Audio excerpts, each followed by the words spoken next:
کیا آپ جانتے ہیں کہ حضرت علی کا وہ کون سا عمل تھا کہ جس پر جبریل علیہ الصلاۃ والسلام نے آ کر حضور اکرم علیہ الصلاۃ والسلام سے آپ کی تعریف کی؟ بسم اللہ الرحمن الرحیم۔ السلام علیکم ورحمۃ اللہ وبرکاتہ۔ میں ہوں یاسر اور آپ دیکھ رہے ہیں لیٹس ٹرائی اٹ۔ کروڑوں کروڑوں کروڑوں درود و سلام حضرت محمد مصطفیٰ احمد مجتبیٰ علیہ الصلاۃ والسلام کی ذات مقدسہ پر۔ اللہم صلی وسلم علی النبی الطاہر۔ ناظرین محترم، یوں تو حضرت علی رضی اللہ عنہ کی بہادری اور دلیری کے بے شمار قصے ہیں، لیکن آج میں آپ کی نظر وہ قصہ کرنے جا رہا ہوں کہ جس کی وجہ سے جبریل علیہ الصلاۃ والسلام نے آ کر حضور اکرم علیہ الصلاۃ والسلام سے آپ کی تعریف کی۔ ناظرین کرام، غزوہ احد میں مسلمانوں کو کچھ شکست ہوئی تھی، جس کی بڑی وجہ نبی اکرم علیہ الصلاۃ والسلام کے ایک ارشاد پر عمل نہ کرنا تھی۔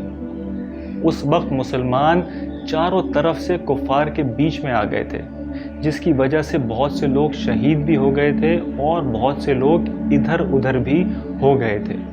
نبی اکرم علیہ الصلاۃ والسلام بھی کفار کے ایک جتھے کے بیچ آ گئے تھے اور کفار نے یہ مشہور کر دیا تھا کہ حضور نبی اکرم علیہ الصلاۃ والسلام شہید ہو گئے ہیں۔ صحابہ کرام رضی اللہ عنہم اجمعین اس خبر سے پریشان حال تھے اور اسی وجہ سے ادھر ادھر منتشر ہو گئے تھے۔ حضرت علی رضی اللہ عنہ فرماتے ہیں کہ جب کفار نے مسلمانوں کو گھیر لیا اور حضور اقدس علیہ الصلاۃ والسلام میری نظر سے اوجھل ہو گئے تو میں نے حضور اکرم علیہ الصلاۃ والسلام کو سب سے پہلے زندوں میں تلاش کیا۔ جب میں نے آپ کو وہاں نہ پایا تو اس کے بعد شہیدوں میں تلاش کیا۔ جب وہاں پر بھی آپ کو نہ پایا تو اپنے دل میں خیال کیا کہ یہ تو ممکن ہی نہیں ہے کہ حضور اکرم علیہ الصلاۃ والسلام جنگ چھوڑ کر چلے جائیں۔ بظاہر اللہ پاک نے ہمارے اعمال کی وجہ سے ہم سے ناراض ہو کر اپنے پاک رسول کو آسمان پر اٹھا لیا ہے، اسی لیے اس سے بہتر اب کوئی صورت نہیں تھی کہ میں بھی تلوار لے کر کافروں کے جتھے میں گھس جاؤں، یہاں تک کہ ان کو مار دوں یا خود مارا جاؤں۔ میں نے تلوار لے کر حملہ کرنا شروع کر دیا کہ اتنے میں میری نظر حضور اکرم علیہ الصلاۃ والسلام پر پڑ گئی۔ مجھے بے حد خوشی ہوئی۔ میں سمجھ گیا کہ اللہ پاک نے فرشتوں کے ذریعے اپنے محبوب حضرت محمد صلی اللہ علیہ وآلہ وسلم کی مدد فرمائی ہے۔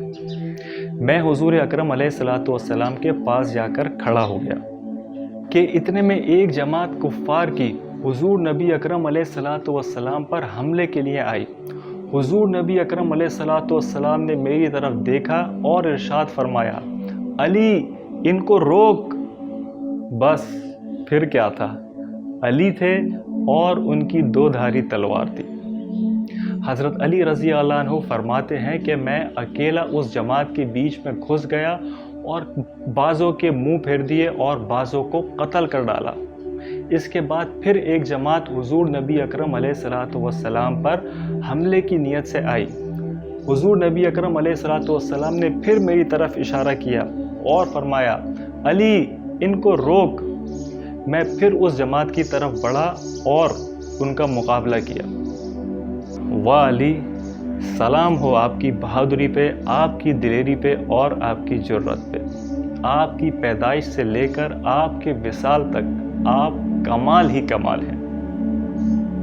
جب جنگ ختم ہوئی تو اس کے بعد جبریل علیہ الصلاۃ والسلام آئے اور حضور نبی اکرم علیہ الصلاۃ والسلام سے حضرت علی کی بہادری اور دلیری کی تعریف کی تو حضور اکرم علیہ الصلاۃ والسلام نے ارشاد فرمایا، انہ منی وانا منہ، بے شک علی مجھ سے ہیں اور میں علی سے ہوں، یعنی کمال اتحاد کی طرف اشارہ فرمایا۔ تو جبریل علیہ الصلاۃ والسلام نے عرض کیا، وانا منکما، اور میں تم دونوں سے ہوں۔ ناظرین کرام، ایک تنہا آدمی کا جماعت سے بھیڑ جانا اور نبی اکرم علیہ الصلاۃ والسلام کی مقدس ذات کو نہ پا کر مر جانے کی نیت سے کفار کے جمگٹے میں گھس جانا، جہاں ایک طرف حضور نبی اکرم علیہ الصلوۃ والسلام کے ساتھ سچی محبت اور عشق کا پتہ دیتا ہے، وہاں دوسری جانب کمال بہادری اور دلیری کا بھی نقشہ پیش کرتا ہے۔ حضرت علی رضی اللہ عنہ جیسا بہادر اور دلیر نہ پیدا ہوا اور نہ کبھی پیدا ہو سکے گا۔ اللہ پاک سے دعا ہے کہ مجھے اور آپ کو حضرت علی رضی اللہ عنہ سے سچی اور حقیقی محبت کرنے والا بنائے، آمین یا رب آمین۔ تو ناظرین، امید کرتا ہوں کہ آپ کو آج کی یہ ویڈیو بھی بہت پسند آئی ہوگی۔ دیکھتے رہیے اور کہتے رہیے، لیٹس ٹرائی اٹ۔